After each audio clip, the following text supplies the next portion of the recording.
साथींनो, जिंदाबाद. जय भीम, जय ज्योती, जय सावित्री, जय फातिमा, उलगुलान जोहार, जय संविधान आणि सबरंगी सलाम. आज विशेषतः आजचा जो विषय आहे ओबीसी महिला आणि राजकारण, तर त्याच्यामध्ये शाहूंना विशेष अभिवादन करायला हवं असं मला वाटतं. कारण राजर्षी शाहू महाराज यांनी आरक्षण आणलं, तर त्याच्यामुळे अ, जय शाहू असं पण म्हणायला हवं. आज मुळामध्ये प्रश्न असा आहे की मी का बरं पुन्हा एकदा आरक्षणावर बोलते, तर आता निवडणुका जवळ यायला लागलेल्या आहेत आणि ओबीसी महिलांच्या संदर्भामध्ये एक महत्वाची घटना घडली गेल्या काही दिवसांपूर्वी, म्हणजे 15 दिवसांपूर्वी. तर माझी स्वतःची ओबीसी महिला राजकीय आघाडीवर अध्यक्ष म्हणून निवड झाली. ही निवड झाली तर सगळ्या स्तरातून त्याच्याकरता अभिनंदन होत आहे. पण महत्वाचं म्हणजे माझ्यावर खूप मोठी जबाबदारी ही पडली, की आजपर्यंत संपूर्ण देशामध्ये ओबीसी महिलांचं राष्ट्रीय संघटन झालं, तरी राजकीय संघटन झालेलं नाही. म्हणजे राजकीय दृष्ट्या स्त्रिया, ओबीसी स्त्रिया ह्या राजकीय दृष्ट्या आरक्षणात नाहीत, राजकीय दृष्ट्या त्या कुठल्याही मसुद्यात नाहीत, राजकीय दृष्ट्या त्या कुठेच नव्हत्या. त्या आता दृग्गोचर होतील असं वाटतंय. आता त्या दिसतील, निदान त्यांचं अस्तित्व समजेल अशी अपेक्षा आहे. खरं तर खूप मोठ्या घटना गेल्या, म्हणजे मंडल आयोग आल्यानंतर घडल्या. त्या म्हणजे अनेक स्त्रियांनी ओबीसी चळवळीमध्ये भाग घेतला. ओबीसी म्हणजे काय ह्याची फोड मला खरं तर बहुजन संघटकच्या दर्शकांना करण्याची किंवा श्रोत्यांना करून देण्याची गरज नाहीये. पण तरी सुद्धा मला असं वाटतं की इतर मागासवर्गीय म्हटलं की जे लोक बहुजन संघटकच्या सोबत जुळलेले डावे पुरोगामी, ज्यांना हिंदीमध्ये प्रगतिशील म्हटलं जातं, अशांना संपूर्णतः आपण जर बघितलं तर यांच्यामध्ये ओबीसी शब्दाबद्दलची, इव्हन ज्या दलित बहुजन संघटना म्हणून म्हटल्या जातात आणि ज्याच्यामध्ये ओबीसी कमी आहेत अशा बहुजन संघटना, यांच्यामध्ये ओबीसी बद्दलची एक चीड आहे. ती चीड याच्याकरता आहे की ओबीसी हे त्यांचं म्हणणं असं आहे की ओबीसी जे आहे ते अंधश्रद्धांच्या आणि धर्मांधतेच्या मागे लागलेले आहेत आणि म्हणून ते कुठेही आपल्याला राजकीय विकासाच्या संदर्भात किंवा आपल्याला शिक्षण आणि रोजगाराच्या संदर्भामध्ये संधी घेण्यासाठी रस्त्यावर उतरलेले दिसत नाही. खरं तर तसं चित्र नाहीये.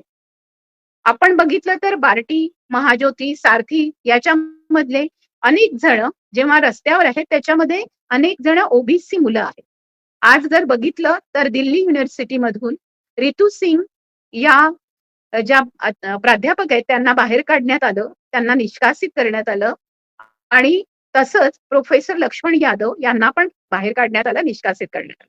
आता हे का केलं गेलं, तर हे दोघही जण पुरोगामी विचारांचे आहेत, फुले आंबेडकरवादी आहेत आणि एक रितू सिंग दलित आहेत आणि लक्ष्मण यादव ओबीसी आहे. संपूर्ण देशामध्ये एक लक्षात घेण्यासारखं आहे की धर्मांध शक्तींना बरोबर माहितीये की दलित, ओबीसी, आदिवासी आपले शत्रू आहेत. पण पुरोगामी चळवळीमध्ये ओबीसीच्या संदर्भामध्ये एक वेगळाच भ्रम करून ठेवलेला आपल्याला दिसतो आणि त्याच्यामुळे ओबीसीचं संघटन किती झालं, ओबीसीच्या किती किती आघाड्या तयार झाल्या, ओबीसीच्या राष्ट्रीय पातळीवरचे जे संघटन आहेत ते किती झालेत, याच्याबद्दल आपल्याला लक्षात असं येतं की खूप कमी माहिती इतरांना दिसते.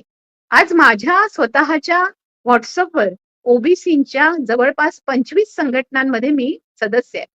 या संघटना वेगवेगळ्या पातळीवर काम करतात. ओबीसीच्या मंडल आयोगाच्या संदर्भामध्ये यांच्यापैकी बहुतांश लोकांना ही जागरूकता आहे की आपल्याला फक्त आपल्या जातीमध्ये काम करायचं नाही, पण आपल्या जातीत, आपण ज्या जातीमध्ये जन्माला आलो त्या जातीला आज मागास जात म्हटलं जातंय आणि ती मागास ठेवली गेली आहे सामाजिक आणि सांस्कृतिक दृष्ट्या. त्या जातीतल्या लोकांना आरक्षण नाहीये, विद्यार्थ्यांना नाही, त्यांना रोजगारामध्ये आरक्षण नाही, त्यांना शिक्षणामध्ये आरक्षण नाही, त्यांना सचिवालयात, मंत्रालयात अशा कुठल्याही सरकारी नोकऱ्यांमध्ये आरक्षण नाही आणि त्याच्याकरता ते दिवस रात्र झटतायत. त्यांना पारंपरिक उद्योग सोडायची इच्छा असली तरी सुद्धा अशा प्रकारच्या कुठल्याही संधी, सवलती आणि आरक्षण नसल्यामुळे जे पारंपरिक व्यवसाय, जे पारंपरिक उद्योग त्यांना उत्पन्न देत नाही, तसे पारंपरिक व्यवसाय आणि उत्पन्न न देणाऱ्या अशा रोजीरोटीच्या संपूर्ण रोजच्या लढाईमध्ये हा इतर मागासवर्गीय जो समूह आहे तो गुंतलेला आहे. हा समूह संपूर्ण भारतामध्ये मंडल आयोगाच्या अनुषंगाने जर विचार केला आणि त्यांच्या संपूर्ण डेटानुसार, त्यांच्या तपशिलानुसार त्यांच्या मते 3,743 जाती या पूर्ण भारतामध्ये देशाच्या पातळीवर आहेत. प्रत्येक राज्यामध्ये हे ओबीसी समूह वेगवेगळे आहेत. काही ठिकाणी ओबीसी समूहांमध्ये काही जातींना विशेष अंतर्भूत केले गेलेलं आहे. मग त्याच्यात मुस्लिम, ख्रिश्चन आणि इतर सगळे धर्म, जैन, बौद्ध या धर्मातल्या मधलेही जे ओबीसी आहेत त्यांना, भटक्या विमुक्तांना आणि त्याच्याशिवाय आपण जर बघितलं तर ट्रान्सजेंडर समूहाला सुद्धा ओबीसी म्हणून अंतर्भूत केलेले आहे. मुसलमानांना मध्ये 4.5 आरक्षण जे दिलं गेलेलं आहे ते मुस्लिम ओबीसींना च्या आधारावर, जातीच्या आधारावरचं 4.5 आरक्षण आहे. त्यांना धर्माच्या आधारावर कुठेही आरक्षण नाही. ख्रिश्चनांना सुद्धा धर्माच्या आधारावर आरक्षण नाही. आपल्या इथे अल्पसंख्याक समूह असू दे, बहुसंख्यक समूह असू दे, त्यांना धर्माच्या आधारावर आरक्षण नाही. आता आपण बघू की जाती या धर्माच्या अंतर्गत आलेल्या आहेत आणि मग त्या धर्माच्या आधारावर जर आरक्षण नसेल तर ते जातीच्या आधारावर आरक्षण याच्याकरता आहे की हिंदू धर्म नावाचा आपल्या देशात एकमेव पहिल्यांदा, बाकी आता अनेक ठिकाणी तो पसरला असल्यामुळे वेगवेगळ्या ठिकाणी ते नोकऱ्यांना गेलेले आहेत किंवा स्थलांतरित झालेले आहेत किंवा वेगवेगळ्या देशांमध्ये हे समूह आपल्या जाती सोडून तिथे राहत नाहीयेत, तर तिथे दुसरा धर्म जरी घेतला असेल तरी आपल्या जातीचा उल्लेख भारतात आल्यावर ते करतात आणि आपल्या सगळ्या ठिकाणी ते जातीचा उल्लेख करतात. आपल्या पूर्ण कागदपत्रांवर जातीचा उल्लेख करावा लागतो. याच्याही करता करावा लागतो. 2 गोष्टींकरता. लोक म्हणतात की जातीचा उल्लेख आपण काढून टाकूया. खरंच का जातीचा उल्लेख काढून टाकल्याने सगळे लोक खुश होतील? तर आपल्या असं लक्षात येतं की असं नाहीये की जातीचा उल्लेख काढून टाकल्याने लोक खुश होतील. कारण अनेक आडनावं अगदी अशी आहेत की ती कुलकर्णी जोशी देशपांडे नाहीत. त्याच्यामुळे त्यांना ब्राह्मण म्हणून कसं ओळखायचं याच्याबद्दल, भिसे असतील, मोघे असतील, यांना ब्राह्मण म्हणून कसं ओळखायचं असेल, तांबे असतील त्यांना ब्राह्मण आणि दलितांमध्ये पण कॉमन आडनावं आठवले, गोडबोले असे आहेत, तर ते कसे ओळखायचे याच्याबद्दलची त्यांना फिकीर आहे. आपल्याकडे आडनावांवरून जाती ओळखल्या जातात. हा प्रश्न आपण थोडासा बाजूला ठेवला तरी जातीच्या आधारावर या देशामध्ये संपूर्णतः शोषण केलं गेलंय हे आपल्याला सगळ्यांना माहिती आहे. विशेषतः बहुजन संघटकच्या श्रोत्यांना, दर्शकांना मी हे सांगायला नको. मग नेमकं काय काय केलं गेलंय शोषण? तर जे महात्मा ज्योतिबा फुले गुलामगिरीमध्ये म्हणतात, सार्वजनिक सत्यधर्म मध्ये म्हणतात, सत्सारच्या खंडामध्ये ते बोलताना, संवाद करत असताना बोलतात, या संपूर्ण याच्यामध्ये आपल्या लक्षात असं येतं की ते ब्राह्मणवादावर कठोर टीका करतात. या देशामध्ये ब्राह्मणवादाने आणि मनुस्मृतीमधल्या ब्राह्मणवादाने, श्रुतीस्मृतीमधल्या आणि पुराण कथा आणि वेद आणि उपनिषदांमध्ये या देशामध्ये त्याच्या आधारे जी चातुर्वर्ण्य व्यवस्था आणली गेली. आज मी थोडंसं वेगळं मांडते. ते कधी आलं, काय आलं ह्या इतिहासात न जाता या सगळ्या धर्मग्रंथ नावाची जी गोष्ट म्हटली जाते, जे खरं तर हिंदूंमधल्या काय इव्हन ब्राह्मणांमधल्याही सर्वांनी सगळं वाचलेलं नाही. जर तुम्ही विचारलं की त्यांना विचारा की तुम्ही ऋग्वेद वाचलाय का, अथर्ववेद वाचलाय का, यजुर्वेद वाचलाय का, सामवेद वाचलाय, तर ते वरती धातूर मातूर उत्तरं देतात. एक खूप महत्वाची गोष्ट घडली की मी प्राध्यापक वंदना महाजन आणि संध्या नरे पवार यांनी ज्या वेळेला वेद आणि उपनिषदांचा अभ्यास केला त्यावेळेला वाटून घेतले तरी आम्ही तिघींनी एकूण या वेदांचा आणि उपनिषदांचा अभ्यास केला जो डॉक्टर बाबासाहेब आंबेडकरांनी, जो त्याच्या आधी फुलेंनी, महात्मा ज्योतिबा फुलेंनी, आपल्याला दिसतं पेरियार यांनी, नारायण गुरु, अय्यंकाली, नंतर बाकीचे अनेक विद्वान आले, त्याच्यामध्ये अनेक जे इतिहास तज्ञ आले, त्यांनी सर्वांनी याचा अभ्यास केला. याच्यामध्ये असं म्हटलं जातं की केवळ ब्राह्मणांनाच वेद वाचण्याचा अधिकार होता, स्त्रियांना नाही. आता वेद वाचण्याचा अधिकार आणि स्त्रियांनी वेद आणि उपनिषद जे काही आहेत ते वाचण्याचा अधिकार संविधानामुळे आपल्याला प्राप्त झालाय. कुठलेही धर्मग्रंथ आपण वाचू शकतो, त्या कुठल्याही धर्मग्रंथांची आपण चिकित्सा करू शकतो, याचे सगळे अधिकार मला केवळ संविधानामुळे मिळालेले आहे, हे आपण लक्षात घेतलं पाहिजे. त्याच्यामुळे जेव्हा केव्हा आपण बोलतो त्यावेळेला संविधान समितीच्या सोबतीने सर्वात मोठा वाटा उचलणाऱ्या डॉक्टर बाबासाहेब आंबेडकर, ज्यांनी या संविधानामध्ये या देशातल्या अंतिम व्यक्तीचा आणि त्या अंतिम व्यक्ती समूहामध्ये असणाऱ्या स्त्रीचा, कारण ही सर्वात सर्वात जास्त कोणावरचं शोषण होतं तर ते स्त्रीचं होतं, तिचा विचार केलेला आहे. त्याच्यामुळे अगदी आपल्या लक्षात असं येईल, की एस-सी असेल, एस-टी असेल, एन-टी-डी-एन-टी असेल. एस-सी म्हणजे शेड्यूल्ड कास्ट, एस-टी म्हणजे शेड्यूल्ड ट्राइब, एन-टी म्हणजे एन-टी-डी-एन-टी म्हणजे नोमॅडिक ट्राइब्स अँड डिनोटिफाईड ट्राइब्स. भटक्या विमुक्त जमाती, जाती जमाती असं म्हटलं जातं. समूह. आता याच्यासोबत जे काही आहेत त्याच्यामध्ये आपण बघतो, की जे एक्सक्लुडेड गट आहेत त्याच्यामध्ये आपण ट्रान्सजेंडर बघू. त्याच्यामध्ये आपण बघू, की ज्यांना बहिष्कृत केलं गेलंय किंवा वंचित ठेवलं गेलंय असे जे अपंग, विकलांग लोक आहेत ते समूह बघू. पण त्यांच्या सोबतीने सामाजिक आणि सांस्कृतिक दृष्ट्या या देशामध्ये अगदी सुरुवातीपासून ब्राह्मण, क्षत्रिय, वैश्य आणि जो शूद्र हा चौथा वर्ण म्हटला गेला, या चौथ्या वर्णातले लोक कायम उत्पादक निर्मितीत सहभागी, शेती करणारे, संपूर्ण जगाला, देशाला अन्न देणारे अशा पद्धतीचे जे लोक आहेत, त्या लोकांचा जो समूह आहे, तो समूह शूद्र मानला गेला. त्या शूद्र समाजाने यांचं सगळ्यांचं पोट भरायचं अशा पद्धतीची ही रचना. कोणाचं पोट भरायचं? ब्राह्मणांचं पोट भरायचं, क्षत्रियांचं पोट भरायचं, वैश्यांचं पोट भरायचं आणि त्याच्याशिवाय शूद्रांनी त्यांच्या हाताखाली ज्यांना ठेवलं आहे त्यांचंही पोट भरायचं. म्हणजे एकीकडे शूद्र दिसतं की जमीनदार झालेले आहेत, पण शूद्र जमीनदारही असतील. ते शिवाजी राजासारखे राजे असतील, तेव्हा शिवाजी राजे स्वतः कुणबी राजा आणि रयतेचा राजा म्हणत होते. आज मराठा नावाची जात ही शिवाजी महाराजांना वेगळं करून त्यांना संपूर्णतः केवळ मराठ्यांचं असं म्हणून प्रस्थापित करते आहे. आणि आपल्याला सर्वांना माहितीये की आरक्षणाच्या संदर्भामध्ये त्यांना कुणबी म्हणून घेण्यापेक्षा मराठे म्हणून घेणं हे जास्त महत्वाचं ठरतंय आणि त्याच्यामुळे त्यांनी आता जे काही राजकारण केलं, मग मनोज जरांगे पाटलांच्या ह्याच्यानी असेल किंवा सुरुवातीपासून जो 1 लाख 1 मराठा लाख मराठा करत आरक्षणाची मागणी करत ते रस्त्यावर आले, तेव्हा मराठ्यांमधले जे गरीब समुदाय आहेत त्यांना आरक्षण मिळावं अशी जी मागणी केली गेली, तर या मराठ्यांमधले जे गरीब समुदाय आहेत त्यांनी स्वतःला जर कुणबी लिहिलं तर त्यांना आरक्षण मिळू शकतं हे माहिती असल्याने तेही कुणबी या गटामध्ये सामील आहेतच.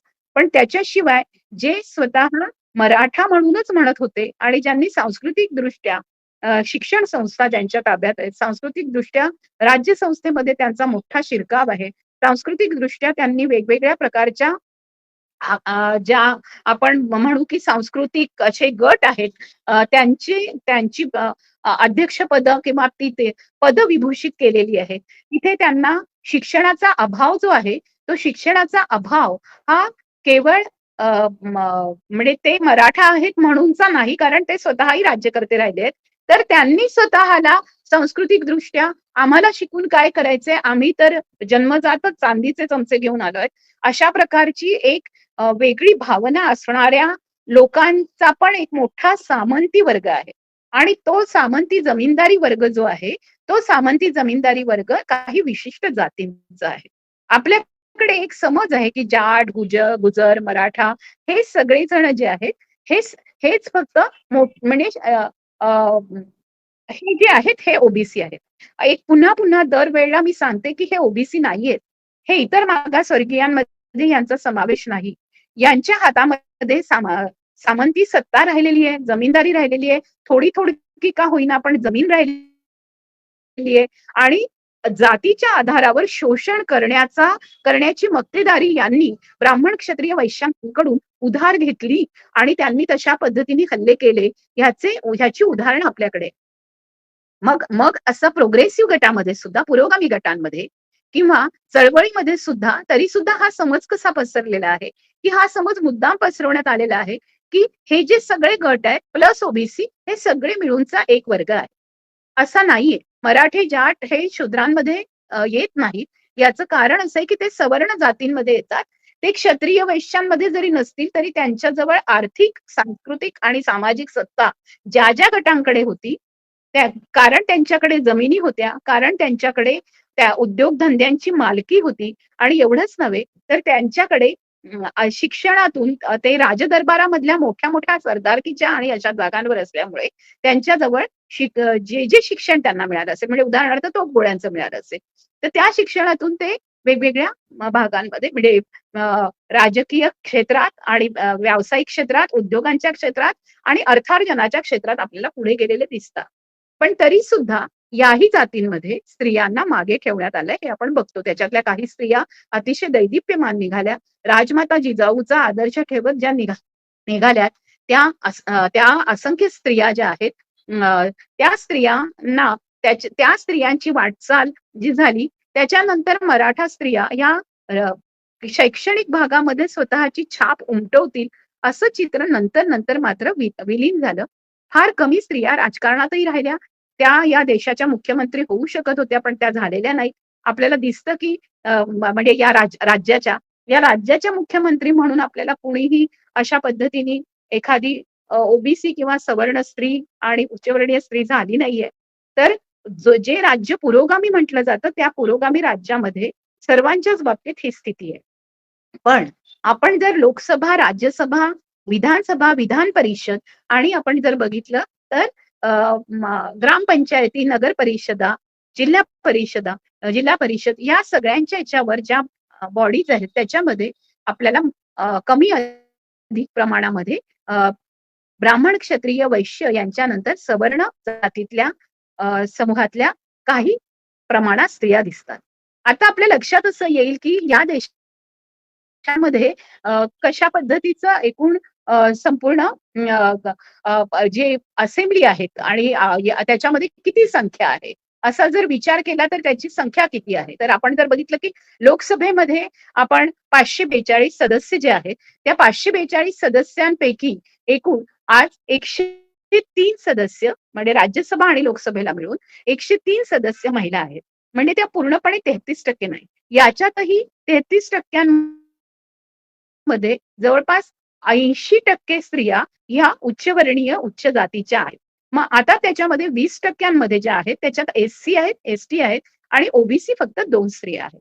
म्हणजे आपल्या असं लक्षात येतं की हा जो बागुलबुवा केला गेलाय की ओबीसी स्त्रिया येतील, ओबीसी स्त्रिया पूर्णपणे त्यांना सगळे अधिकार आहेत, त्या मागास नाहीयेत, अशा पद्धतीची एक संपूर्ण वंचना इतर मागासवर्गीय समूहाबरोबर मंडल आयोग येऊ दे, सच्चर कमिशन येऊ दे, अगदी रंगनाथ मिश्रा कमिशन येऊ दे, गायकवाड आयोग येऊ दे, रोहिणी आयोग येऊ दे, सगळे आयोग आले तरी सुद्धा त्यांच्या सर्वांच्या डोक्यामध्ये इंदिरा साहनी डोक्यामध्ये फीट बसलेली आहे. इंदिरा साहनी या बाईंनी कृष्णा अय्यर यांच्या नेतृत्वाखाली जी एक मेख मारून ठेवली आणि जी मेख मारली आहे ती मारली क्रीमी लेअरची आणि सर्व ओबीसी जाती ह्या पूर्णपणे अगदी व्यवस्थित कमवतात आहे आणि त्यांना भरपूर व्यवस्थित रोजगार आहे आणि त्यांच्या घरामध्ये एक व्यक्ती जणू काही वर्षाला 8 लाख रुपये कमवते अशा प्रकारचा एक भ्रम तयार केला आणि ज्या क्रीमी लेअरच्या अटी लावण्याचा प्रयत्न झाला तो 6.5 पासून 8 पर्यंत पुढे ढकलण्यात आला. तरी हे लक्षात घेतलं पाहिजे की एका घरामध्ये खाणारी तोंड किती, त्याच्यामध्ये एका व्यक्तीचं उत्पन्न किती, त्या शेतकऱ्याचं उत्पन्न किती याचा अंदाज न घेता अशा पद्धतीने क्रीमी लेअर लावण्यात आली. पण ही क्रीमी लेअर आपल्याला उच्च जातीय, उच्च वर्गीय लोकांबद्दल लावलेली दिसत नाही. आपल्याला दिसत नाही जशी शेतकऱ्यांसाठी ज्या पद्धतीचे जुलमी कायदे आहेत आणि बाकी आपण बघितलं तर वेगवेगळ्या उच्चवर्णीय लोकांच्या याच्यामध्ये जे आहेत त्यांना मात्र 8व्या वेतन आयोगापर्यंतचे पगार आहे. सचिवालय मंत्रालयाच्या संदर्भामधले पण आपल्याला दिसतात की ते सगळ्यांचे पगार किती जास्त आहेत आणि मंत्री आमदार यांना किती वरचा मलिदा मिळतो आणि त्याच्याशिवाय त्यांना सगळ्या सुखसोयी मिळतात. आपण बघितलं की प्राध्यापक असतील, वकील असतील, वेगवेगळ्या क्षेत्रातले इव्हन पत्रकार असतील, या सर्वांचे आज वेतन जे आहे ते अतिशय म्हणजे त्याला आपण स्पर्शही करू शकत नाही. ज्या जाती या शेतकरी समूहात आहेत, ज्या जाती शेतमजूर समूहात आहेत, ज्या जाती शिंपी असतील, सुतार असतील, धोबी असतील, न्हावी असतील, वेगवेगळ्या म्हणजे माळी समूहातल्या असतील, जे लोहार असतील, जे सोनार असतील, अशा वेगवेगळ्या जाती ज्या आहेत जे स्वतः त्या व्यवसायामध्ये आहेत आणि त्यांच्या व्यवसायानुसार त्या जाती ठरल्या. पण आता ते त्या व्यवसायातच राहणार नाहीत अशा पद्धतीची पूर्ण यंत्रणा आली. आजच मी बघितलं की शिंप्यांसाठीचा जागतिक शिवणकर्मी दिवस म्हणजे शिवण कामगार जेवढे आहेत त्यांचा दिवस म्हणून तो पाळला जातो. आज लक्षात घेऊया, की आज सर्वात मोठी जी आहे फॅशन इंडस्ट्री आहे. आज फॅशन इंडस्ट्रीमधून खोऱ्यानी पैसे ओढले जातात. पण मनीष मल्होत्रासारखा असेल किंवा भानू अथय्या सारखे असतील, जे डिझायनर आहेत, जे ड्रेसेस करतात, जे जे अतिशय महाग असे ड्रेसेस करतात, त्यांच्या हाताखाली जे कामगार आहेत, ते शिंपी आहेत. ते टेलर आहेत. त्या टेलर्सना तेवढे पगार दिले जात नाहीत. आज आपल्या देशातल्या मोठमोठे ज्वेलर्स आहेत बघून घ्या. ते ज्वेलर्स हे सोनार नाहीयेत. ते व्यवसायाने सोनार आहेत, पण ते जातीने सोनार नाहीयेत. जर व्यवसाय आणि जाती एकत्र आहे, तर मग बाटाला चांभार किंवा जे अगदी आपण बघू की जोग असतील म्हणजे आपण आपण बघू की पुन्हा पी.एन. गाडगीळ, जोग, लागू बंधू, मोतीवाले वगैरे वगैरे हे सगळे जे आहेत यांच्याकडे जे हे हे कधीच व्यवसायाने सोनार नव्हते, मोतीवाले नव्हते, हे तांबा पितळवाले नव्हते, मग चांदीवाले नव्हते. मग यांच्याकडे सगळ्यांकडे आज भरपूर पैसा आलाय, पण सोनार जातीकडे मात्र तिथे बाहेर बसून तिथे सगळे मणी म्हणजे ज्याला म्हणतात की घडणावळ जे म्हणतात, तर ते दागिने घडण्याची जी कौशल्य आहे ते त्यांच्याकडून घडवून घेतलं जातं. म्हणजे आज आपल्या लक्षात असं येईल की जे पुरोगामी लोक आहेत, जे डावे लोक आहेत, जे कामगार चळवळी करतात, जे मजुरांच्या चळवळी करतात, त्यांच्यामधल्याही नेतृत्वाला आपण ओबीसी राहणं का गरजेचं वाटतं?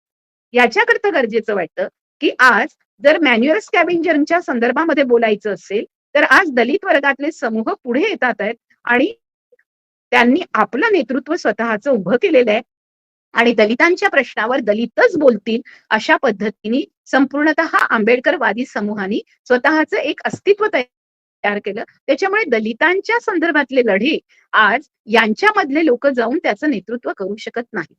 हळूहळू आदिवासी समूह सुद्धा जागे व्हायला लागलेले आहेत, पण आदिवासींच्या समूहाचं नेतृत्व त्या त्या ठिकाणी येणाऱ्या प्रकल्पांच्या आधारावर आपल्या देशातल्या उच्चवर्णीय समूहाने केलेलं आपल्याला दिसतं. आणि तेव्हा त्यांनी मदतीला मात्र आपल्या बरोबरीने असंख्य असे कार्यकर्ते जोडलेले दिसतात, जे अशा पद्धतीने वेगवेगळ्या समूहातून, जात समूहातून येतात. मग आता ते पर्यावरण आणि आदिवासी चळवळी याच्यामध्ये सुद्धा पर्यावरण चळवळी आता वेगळ्या करण्यात आलेल्या आहेत आणि आदिवासी चळवळी वेगळ्या करण्यात आल्या आहेत. कारण आदिवासी समूह म्हणायला लागलेले आहेत, त्यांची एकता परिषद तयार झालेले आहेत, त्यांचे समूह तयार झालेले आहेत. ते स्वतःचं नेतृत्व करायला लागलेत. मग झारखंड असेल, छत्तीसगड असेल, गडचिरोली महाराष्ट्रातलं गडचिरोली असेल, या सर्व ठिकाणी आदिवासी स्वतःच्या समूहांची निर्णय प्रक्रिया आणि स्वतःचं अस्तित्व आणि स्वतःचं नेतृत्व, धुळे असेल, नंदुरबार असेल, या शहादा असेल, या सर्व ठिकाणी त्यांनी आपलं अस्तित्व आणि आपलं नेतृत्व तयार केलं.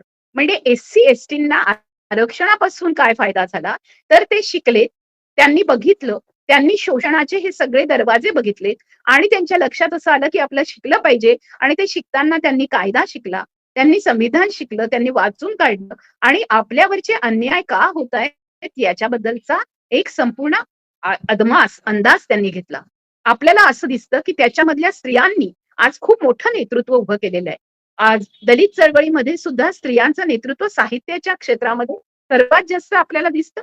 आपल्याला तसंच नेतृत्व आदिवासींच्या संदर्भामध्ये आपल्याला दिसतं आणि या आदिवासींच्या संदर्भामधलं जे नेतृत्व आहे, ते नेतृत्व अगदी दयामणी बारला असेल, शांती खालको असेल, नितिशा खालको असेल, जसिंता केरकट्टा असेल, आज खूप मोठ्या प्रमाणावर सोनी सोरी असतील, मोठ्या प्रमाणावर ह्या स्त्रिया बाहेर येतात आहे आणि त्या सांगतात आहे की गाव छोडो नाही, जंगल छोडो नाही, आहे ना. तर हा संपूर्ण आदिवासी समूह स्वतःच्या नेतृत्वासकट बाकीच्यांचा सहयोग घेतोय, पण आपलं नेतृत्व मात्र जाहीर करतंय.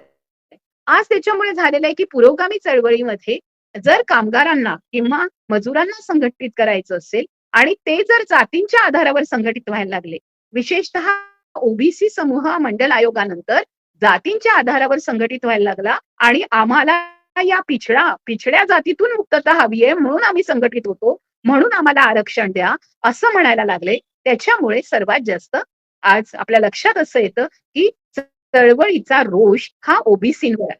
दुसरीकडे धर्मांध ताकदींना पण म्हणजे एकीकडे असंघटित कामगार म्हणून आम्ही तुम्हाला संघटित करू, म्हणून तुम्ही अशिक्षित राहा, तुम्ही मागासच राहा, आम्ही तुम्हाला संघटित करू, अशा पद्धतीचं एक पुरोगामी चळवळीत जरी ते फुले आंबेडकरी विचारांचे असतील, शाहूंच्या विचारांचे असतील, तरी त्यांना कवेत घेऊन ज्याला आपण पॅट्रनायझिंग आणि पॅम्परिंग म्हणू, अशा पद्धतीचा अप्रोच आपल्याला दिसतो. तर दुसरीकडे आपल्याला धर्मांध शक्ती यांना माहिती आहे की ओबीसी समूह आता सध्या नाडलेला आहे.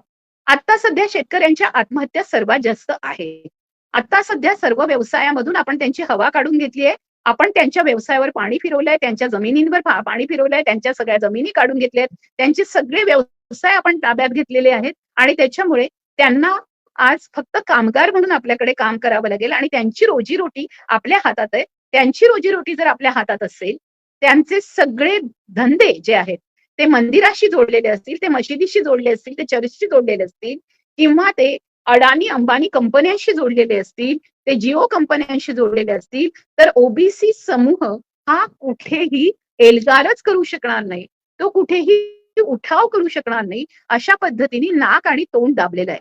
त्याच्यामुळे छोट्या छोट्या गोष्टींमध्ये जर त्यांच्या मुलांना काही पैसे वाटप झालं आणि त्या मुलांनी जय भीमच्या ऐवजी, जय सावित्रीच्या ऐवजी, जय ज्योतिबाच्या ऐवजी जय श्रीराम नारा दिला, तर हा जय श्रीराम नारा हा आणि त्यांच्या हातामध्ये भगवा झेंडा असा देऊन एक संपूर्णतः जे आपण पेरायला निघालो त्याच्या विरोधामध्ये ओबीसींना उभं करण्याचं हे षडयंत्र आहे. पण पुरोगामी चळवळ ओबीसी घटकांबरोबर काम करायला तयार नाही. मी आता मी येते. ही एकूण झाली पार्श्वभूमी. मग यातील स्त्रियांची स्थिती काय आहे? यातील स्त्रियांची स्थिती अजूनच दारुण आहे. म्हणजे शेतकऱ्यांनी आत्महत्या केली की शेतकऱ्याच्या घरची जी स्त्री असते ती स्त्री एकीकडे विधवा होते, तिच्यावर मुलांचा सांभाळ करण्याची जबाबदारी आहे, तिच्यावर सासरच्यांचा सांभाळ करण्याची जबाबदारी आहे, तिच्या नवऱ्याने कर्ज केलं म्हणून ते कर्ज फेडण्याची जबाबदारी आहे, तिला बँकांना सावकारांना तोंड द्यायचंय, तिला सरकार दरबारी जर काही मिळत असेल तर त्याच्यासाठी तिला तिथे जाऊन खेटे घालायचे, तहसील कचेरीत खेटे घालायचे, भूमी अभिलेखा कार्यालयात खेटे घालायचे. एवढंच नव्हे तर संपूर्ण घरामध्ये आता हिच्याकडे तर जाणार नाही ना आपला वाटा असं म्हणून ती एक वाटेकरी म्हणून बघितलं गेल्यामुळे तिच्यावर संपूर्णतः अन्याय होतो आहे. म्हणजे शेतकऱ्याच्या घरामधली स्त्री ही फक्त विवाहित असेल तर थोडीफार सुरक्षित असते. थोडीफार मी याच्याकरिता थोडीफार म्हणते की खूप मोठ्या प्रमाणावर स्त्रिया विवाहित असल्या तरी तिथे सुद्धा त्या एकट्या असतात आणि आज सर्वात जास्त फेमिनायझेशन ऑफ ऍग्रिकल्चर जे झालेलं आहे त्याच्यामध्ये आपल्याला शेतीचं दरिद्रीकरण जे झालेलं आहे त्याच्यामध्ये आपल्याला ह्या ज्या स्त्रिया दिसतात आहेत. आज महिला किसान अधिकार मंच आहे. या महिला किसान अधिकार मंचामध्ये किसान महिलांचं नेतृत्व इतर स्त्रिया करतात आहेत. त्यांना शेतीबद्दल माहिती आहे. त्या शेती त्यांच्या घरामध्ये पण कधी ना कधी होती. पण या स्त्रियांना हे दुःख माहिती नाही की सातबाराचा उतारा मिळत नाहीये म्हणजे काय होत आहे. सातबाराचा उतारा तिला मिळत नाहीये याचा अर्थ काय आहे? तिला तिथली जमीन मिळत नाहीये याचा अर्थ काय आहे? ही भूमिकन्या तिथून त्या जमिनीपासून वंचित होतेय म्हणजे ती फक्त आदिवासींसारखी जमिनीपासून वंचित होऊन तिचं पुनर्वसन करण्याची स्थिती नाहीये. ही स्थिती तिची जमिनीपासून वंचित झाल्यामुळे जमिनीला जमीन मिळण्याच्या आदिवासींच्या लढाईसारखी आहे.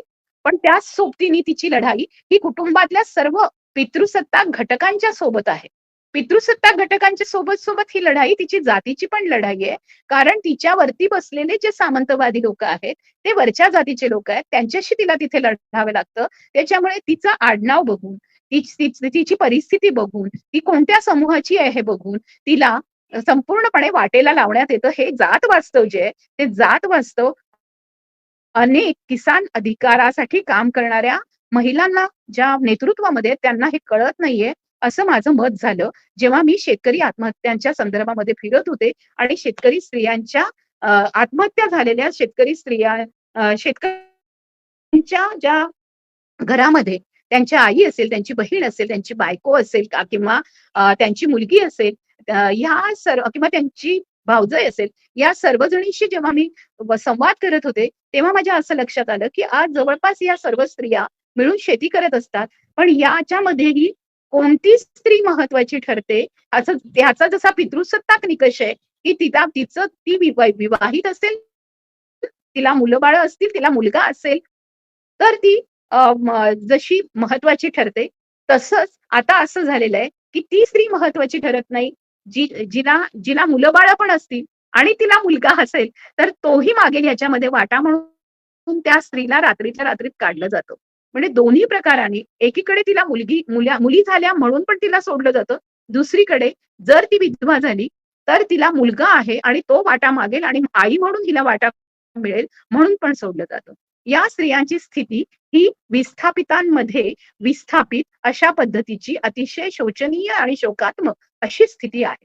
आणि म्हणून आपल्या लक्षात घेण्यासारखं आहे आपल्याला की ह्या स्त्रियांच्या संदर्भात काम करायचं असेल तर हे ओबीसी जातीतील स्त्रियांच्या सोबतीने काम करावं लागेल. कारण ह्या अनेक स्त्रिया या कुणबी, माळी, साळी, वेगवेगळ्या शिंपी, धोबी अशा प्रवर्गातून येणाऱ्या शेतमजूर शेतकरी आहेत ज्यांच्याकडे अर्धा एकर जमीन असेल.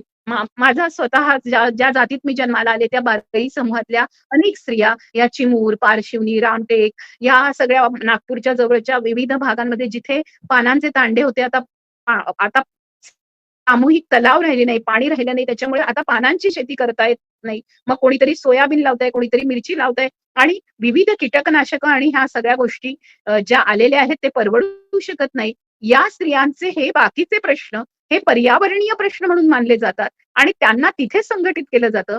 पण ह्यांना ते का मिळत नाही? आणि ते उच्च जातीच्या लोकांना त्यांनी ऑर्गॅनिक शेती करत असतील तर त्यांना ऑर्गॅनिक शेती परवडू शकेल अशा पद्धतीने त्यांनी गाई गुरं ठेवून त्यांचं शेण काढण्यापर्यंत त्यांना सगळं काही करता येतं आणि ह्या स्त्रियांना ते करता येत नाही. यांना 10 गुंठेही जमीन घ्यायची असेल तर यांना आपल्या सोबतीने शिक्षण झालं नसल्यामुळे सोबतीने त्यांच्याजवळ एखादी डिग्री नाहीये की एकीकडे प्राध्यापकी करायची, एकीकडे कुठल्या संस्थेमध्ये असाइनमेंट्स करायच्या, एकीकडे वेगवेगळ्या ठिकाणी जाऊन नोकरी करून पैसा जमा करायचा आणि एक मोठ्या जैविक शेतीचं एक मोठं गारूड लोकांच्या मनावर टाकायचं आणि म्हणायचं की जैविक शेती केली पाहिजे. जैविक शेती केली पाहिजे या मताची मी पण आहे आणि असंख्य असंख्य शेतकरी स्त्रिया आणि पुरुष जैविक शेतीच्या बाजूनी आहेत. पण आजची वास्तव परिस्थिती बघितली तर या लोकांजवळ कोणती साधनं आहेत, कोणती संसाधनं आहेत आणि ते जसे मंदिराच्या बाजूला जातात तसेच ते कीटकनाशकं आणि कंपनीनी दिलेल्या वेगवेगळ्या प्रलोभनांच्या मागे जाऊन मोठी उत्पादनं काढण्याच्या मागे का जातात? त्यांना शेतीमालाला भाव नसेल तर ते कोणती उत्पादनं काढतील? ते जर टोमॅटो, कांदे त्यांना फेकून द्यावे लागत असतील तर ज्यांच्याजवळ गोदामं आहेत त्यांनी त्यांना जे बियाणं दिलं असेल आणि त्यांना त्या गोदामांमध्ये माल ठेवण्याच्या संदर्भातला करार केला असेल तरच ते जाऊ शकतात. अशा पद्धतीची एक आर्थिक संपूर्णतः परावलंबित्व असं आर्थिक पारतंत्र्य या सर्व समूहावर आणलेलं आहे. दुसरीकडे मंदिराच्या समोरच हार विकले जातात, फुलं विकले जातात, स्मशानाच्या जवळ विकले जातात. या सर्वांचा संबंध दर्ग्यावर विकले जातात. आपल्या लक्षात असं येईल की एक फ्लोरिस्ट जो असतो, जो फुलांचे गुच्छ करतो, वाढदिवसाला फुलं विकतो, एक फुल गुलाबाचं 25-25 रुपयापासून ते 250 रुपयापर्यंतची गेंदेदार फुलं अशी त्यांच्याजवळ असतात. खरोखर माळ्यानी जी फुलं आणली आहेत ती फुलं इतक्या रुपयांना खरोखर जातात का?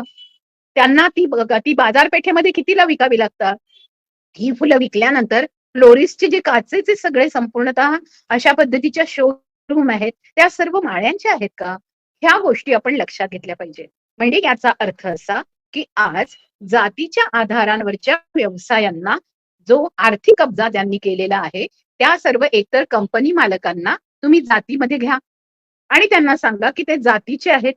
तुम्ही जर व्यवसायांच्या आधारावर जाती असतील तर इथला जो ब्राह्मणवादी जो समाज आहे जो सातत्याने कुडकुड कुडकुड कुडकुड करतोय आणि आमचं चातुर्वर्ण्य धोक्यात आहे, आता जाती व्यवस्था धोक्यात आहे, आमचं ब्राह्मण्य धोक्यात आहे असं म्हणतंय तर त्यांनी हे लक्षात घेतलं पाहिजे की त्यांचं ब्राह्मण्य धोक्यात येणार नाही.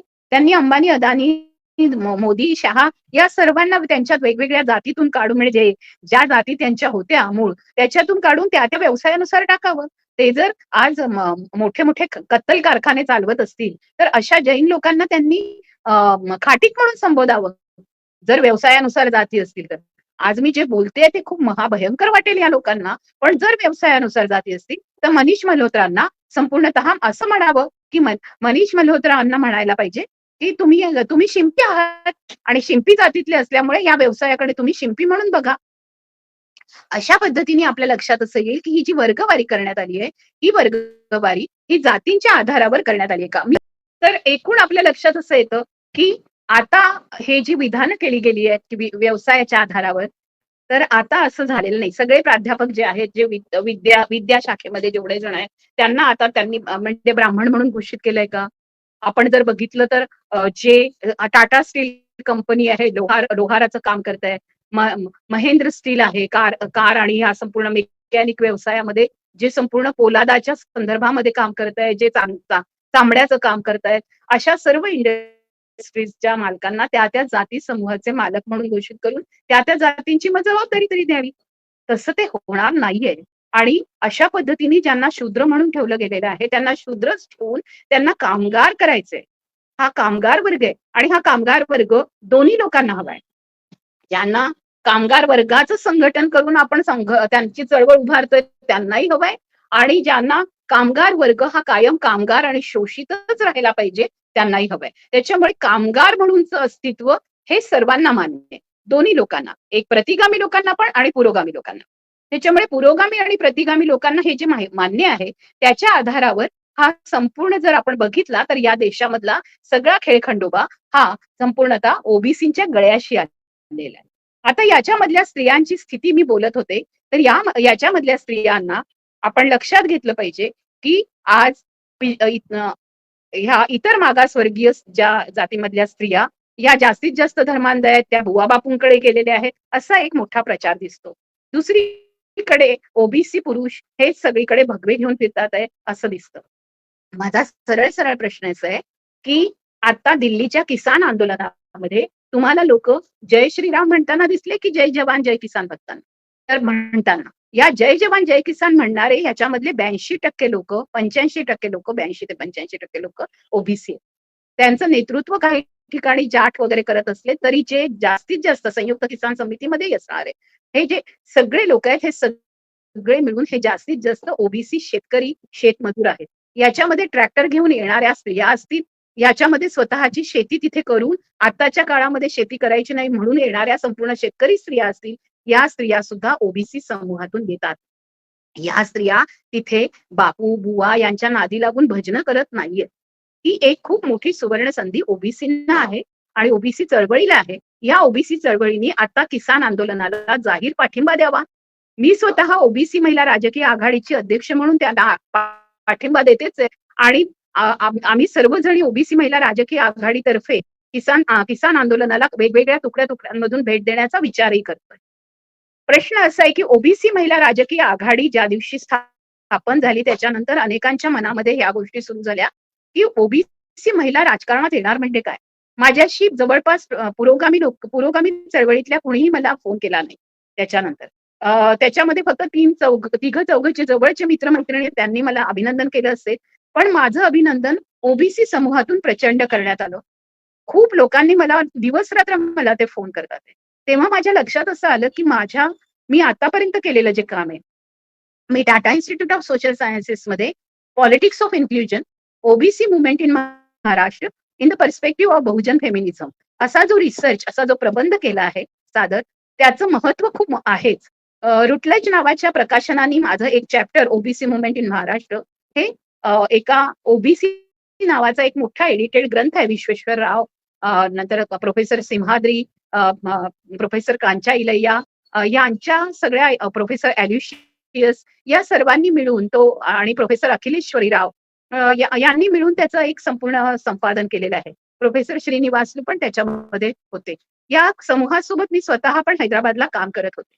तेव्हा माझ्या लक्षात असं आलं की साऊथमध्ये म्हणजे दक्षिणेमध्ये ओबीसीच्या संदर्भामध्ये खूप मोठी जागरूकता आहे आणि ओबीसी घटक स्वतःचे अधिकार मागण्यासाठी आणि स्वतःच्या संदर्भामधलं असलेलं आरक्षण आपल्या पदरात आल्यानंतर अगदी सगळ्या इलेक्ट्रॉनिक्सच्या गोष्टी असतील, इंटरनेट असेल, संपूर्ण आयटी इंडस्ट्रीमध्ये ते असतील किंवा जे समूह आयटी इंडस्ट्रीत जाऊ इच्छित नाहीत पण ते कदाचित ई सेवा करण्यासाठी प्रशासनामध्ये असतील, या सर्व ठिकाणी आपल्याला ओबीसी समूह घुसलेला आणि त्यांनी त्यांचे पारंपरिक व्यवसाय हे आधुनिक कौशल्याशी जोडण्यासाठी केलेले प्रयत्न आपल्याला दक्षिणेमध्ये खूप मोठ्या प्रमाणावर दिसून येतात. आपल्याला उत्तर प्रदेश आणि बिहारमध्ये असं दिसतं, की हा माझा आता शेवटचा भाग सुरू करतेय मी, जो खूप महत्वाचा आहे, की ओबीसी महिलांच्या संदर्भामधली ही जी मागणी आहे, ही मागणी महाराष्ट्र, बंगालसारख्या पुरोगामी भागातून उठली नाही. महाराष्ट्रामध्ये महात्मा ज्योतिराव फुलेंपासून अ, शाहू राजर्षी शाहूपासून अगदी भाऊराव पाटलांपासून आपल्याला लक्षात असं येतं विठ्ठलरामजी शिंदेपासून सत्यशोधक चळवळ ते ब्राह्मणेतर चळवळीचा मोठा प्रवास असताना, पत्री सरकारचा मोठा प्रवास असताना आणि त्याच्यामध्ये मोठ्या प्रमाणावर स्त्रिया असताना सावित्रीबाई फुले, फातिमा शेख, ताराबाई शिंदे, तानीबाई बिर्जे, जनाक्का शिंदे, आपल्याला लक्षात असं येईल की डॉक्टर रखमाबाई, ह्या सर्व दैदिप्यमान स्त्रिया ज्यांच्या समकालीन एकही ब्राह्मण नेतृत्व त्यांच्यासारखं नाही, अशा समकालीन स्त्रियांनी जे आपल्याला दिलेलं आहे ते आपण मुळामध्ये लक्षात घेतलं पाहिजे की ते काय आहे. आणि ते आपल्याला दिलेला तो मोठा वारसा आहे, तो शिक्षणाचा वारसा आहे. प्रत्येक क्षेत्रामध्ये त्यांनी आपली छाप उमटवली आहे आणि त्यावेळेला त्यांच्या बरोबरीने एकही उच्चवर्णीय ब्राह्मण जातीतली, क्षत्रिय जातीतली, वैश्य जातीतली स्त्री दिसत नाही. आपल्याला असं लक्षात येतं की ओबीसी स्त्रिया जेव्हा प्रशासनात आल्या, मग राजमाता जिजाऊ असेल, आता मी त्यांना ओबीसी म्हणते तर त्याच्यावरून वाद होतील. पण त्यावेळेला स्वतः शिवाजी महाराज आणि जिजाबाई कुणबी असा स्वतःचा उल्लेख करत असत. तुकाराम स्वतः बरे झाले देवा कुणबीची केले असा उल्लेख करत होते. तर आजच्या जर संपूर्ण संदर्भामध्ये, समकालीन संदर्भामध्ये मागच्या काळातल्या जर आपण त्या जातीतल्या स्त्रिया बघितल्या, तर त्या स्त्रियांमध्ये आपल्याला असं दिसून येतं की भटक्या विमुक्तांच्या आणि ज्यांचं आज आपण नाव घेतो आदिवासी समूहामध्येही भटक्या विमुक्तांचा आणि यांचा हे केला जातो समावेश. त्याच्यामधल्या स्त्रियांनी, मग त्या राणी दुर्गावती असेल, राणी कमलापती असेल किंवा राणी फुलो जानो ज्या असतील, त्या दोघी ज्या लढल्या स्वातंत्र्य याच्यासाठी, तर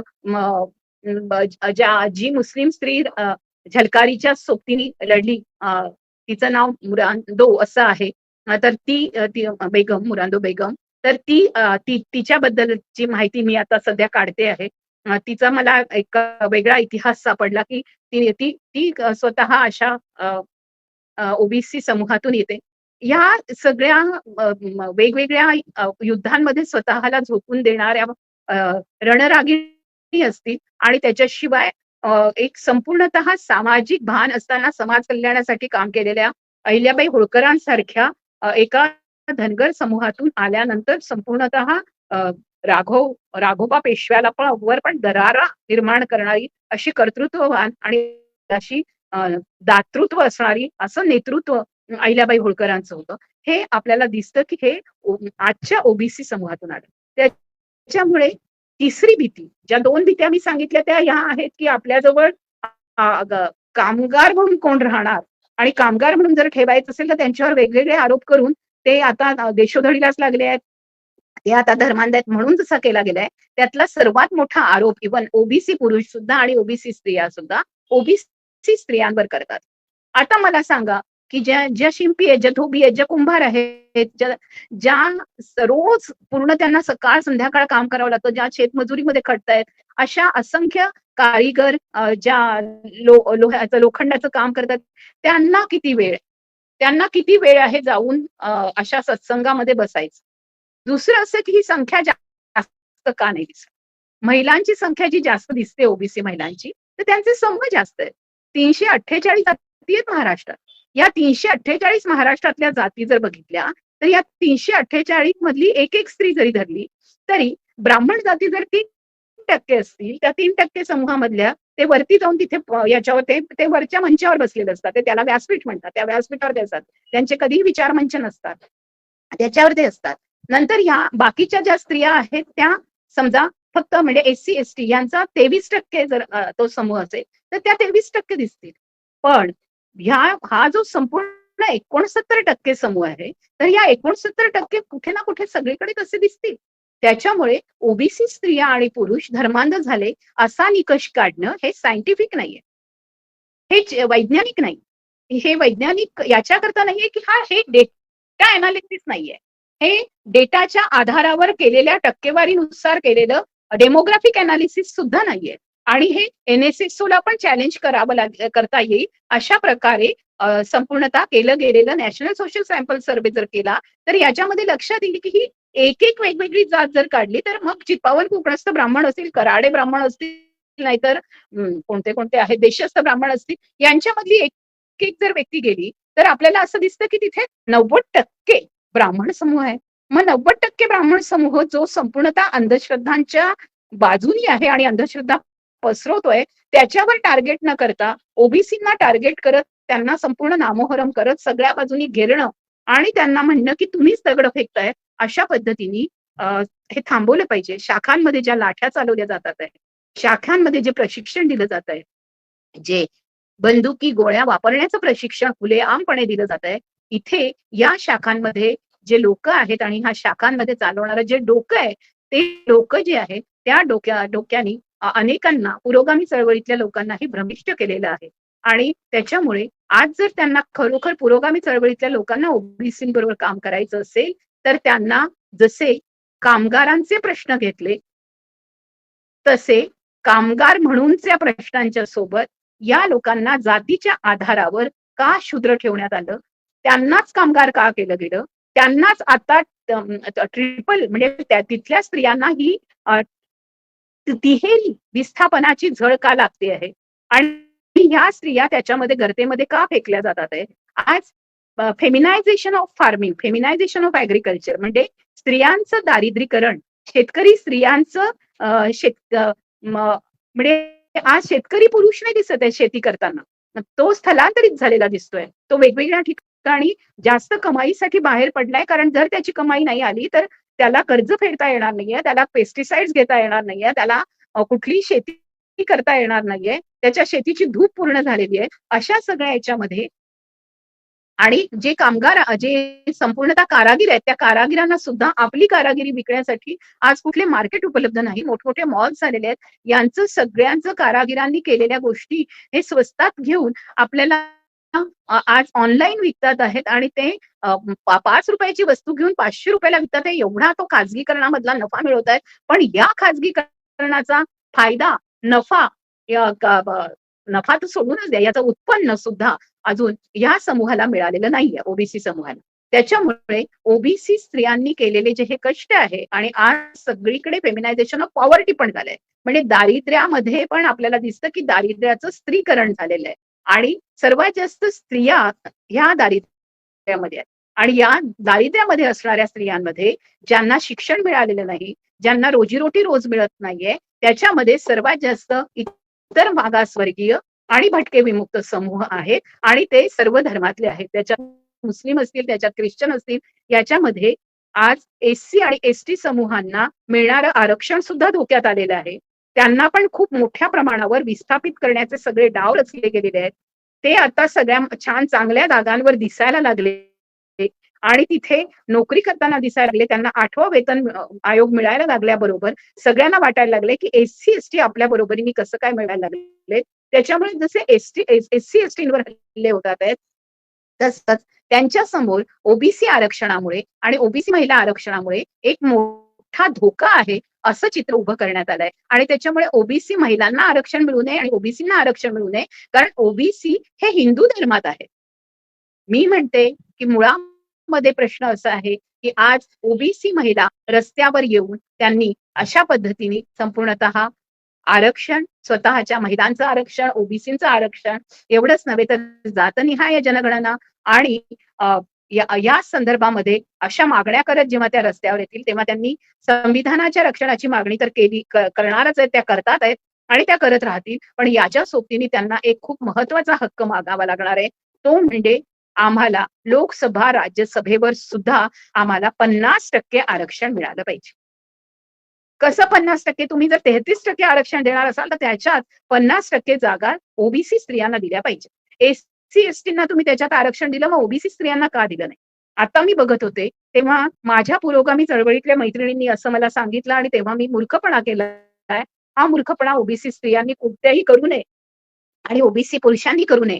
मग जिथे शरद यादवांपासून, लालू यादवांपासून, मुलायम सिंगांपासून जेव्हा आवाज उठवला त्यावेळेला शरद यादवांचं एक वाक्य घेऊन खूप मोठा कोलाहल सगळ्या सवर्ण उच्चवर्णीय जातीतल्या स्त्रियांनी केला आणि ते वाक्य होतं, ये सब परकटी महिलाएं केवल इसमें अपने संसद में रहेंगी क्या?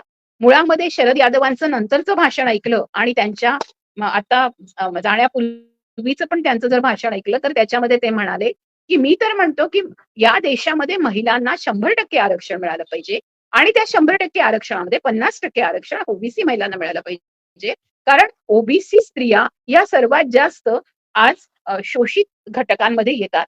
त्याच्यानंतर जो एस-सी, एस-टीची जी टक्केवारी आहे त्याच्या आधारावर त्यांना मिळालं पाहिजे. म्हणजे एकूण काय आहे, की जर आपण धरलं तर साधारणतः एन-टी-टी-एन-टी, एस-सी-एस-टी, ट्रान्सजेंडर समूहातल्या स्त्रिया आणि ओबीसी स्त्रिया असं धरलं तर जवळपास 82 ते 86% पर्यंतचं आरक्षण यांना मिळेल आणि मग ज्या ब्राह्मण, क्षत्रिय, वैश्य या समूहामधले जे आपण म्हणू 82% जर हे समूह असतील तर 18% त्यांनाही मिळेल.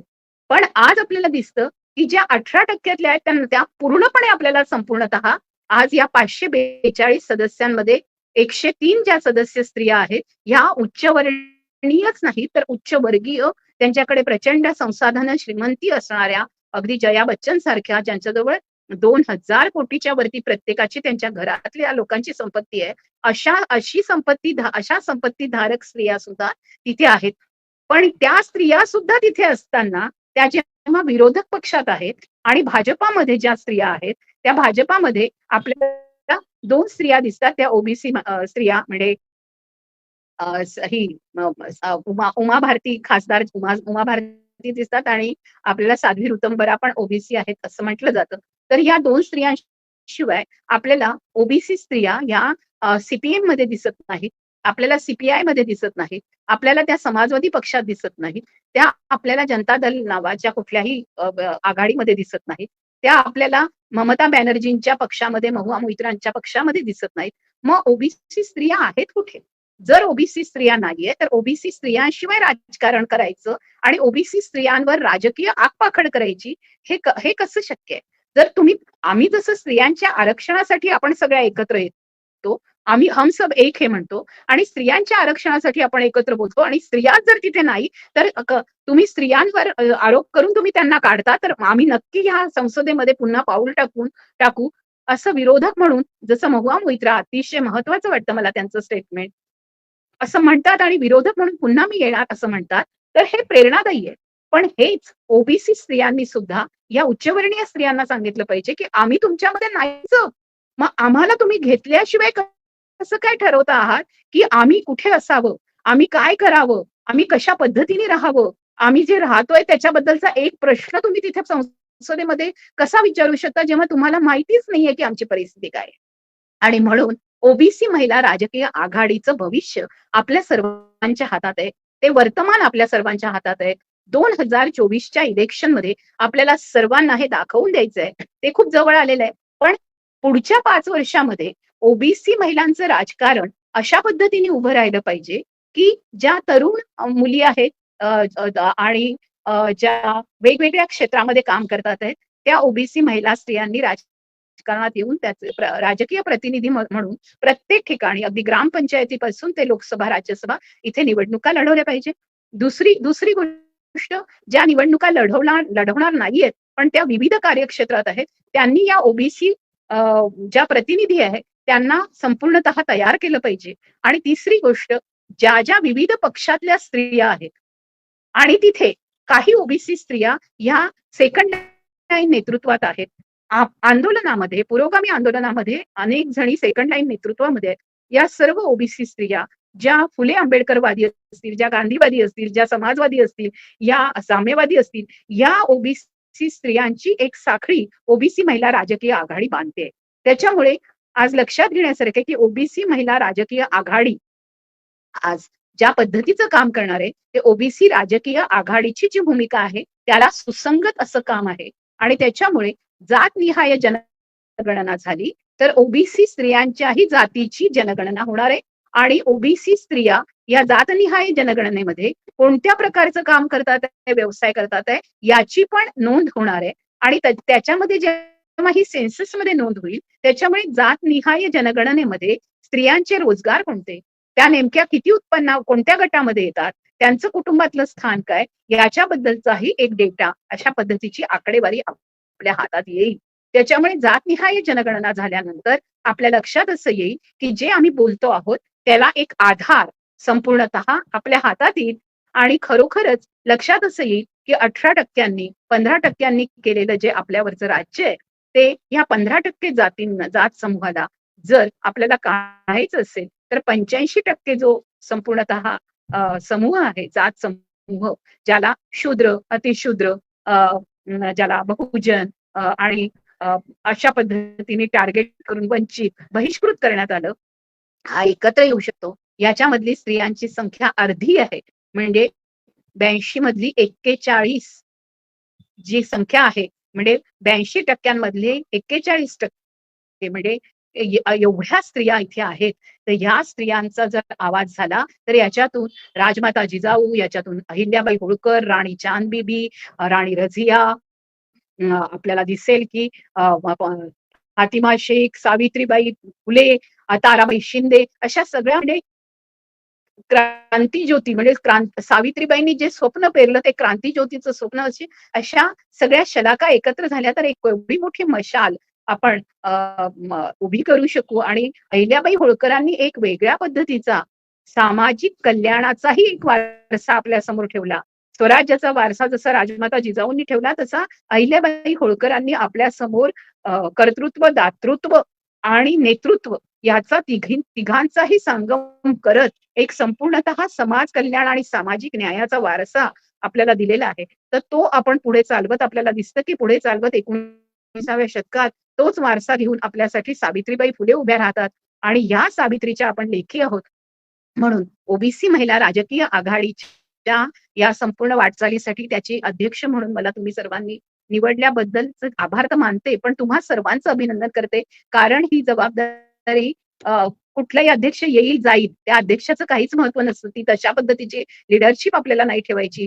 जसं स्त्रियांच्या चळवळीने एक सामूहिक नेतृत्व दिलं, तसं आपण ओबीसी स्त्रियांचं एक सामूहिक नेतृत्व तयार करू. माझ्यानंतर दुसरी संयोजक, दुसरे अध्यक्ष कोणी पण येतील, पण ही ओबीसी महिला राजकीय आघाडी या देशामधल्या ओबीसी महिलांना राजकारणामध्ये संपूर्णतः त्यांच्या संख्येच्या बरोबरीने, जितनी संख्या बारी उसकी उतनी भागीदारी, असं जे राम मनोहर लोहियांचं वाक्य आहे, ते पुढे घेत घेत तशा पद्धतीची भागीदारी दाखवत पुढे निघतील आणि त्या एक संपूर्ण ओबीसी राजकीय आघाडीमध्ये आपला जो 50% वाटा आहे, तो 50% वाटा बरोबरीने उचलतील, अशी मी अपेक्षा व्यक्त करते, अशी आशा व्यक्त करते. मला राहुल खांडेकर यांनी आज बहुजन संघटक मध्ये ओबीसी महिला राजकीय आघाडीच्या वतीने ओबीसी महिला आणि राजकारण आणि ओबीसी महिलांची राजकारणातली स्थिती आणि ओबीसी महिला आणि आरक्षण या संदर्भात बोलण्याची जी संधी दिली, त्याच्याकरता मी त्यांचे आभार मानते.